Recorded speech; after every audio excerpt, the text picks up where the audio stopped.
ओहो কি কৰি আছে তই কি লগাইছে এটো কি লগাইছো এটো হেড ক্যাপ লগাই লৈছো সো গাইস সকলোকে এটা ইনফরমেশন দিব আছিল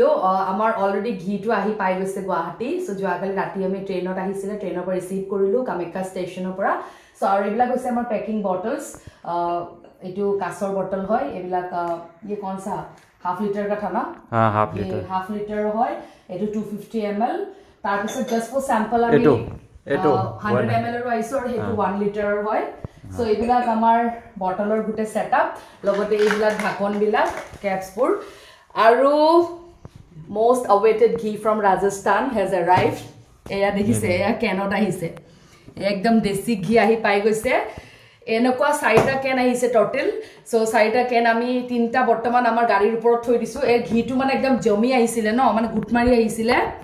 সেই কাৰণে এতিয়া মানে ঢিলা হ'ব লাগিব তাৰ পিছতে লিটাৰ সিস্টেমত যাব সেই কাৰণে ঢিলা হ'বল আমি অলপ ৰদত মানে থৈ দিছো যাতে মেল্ট হৈ যায় আৰু এইখিনি আৰু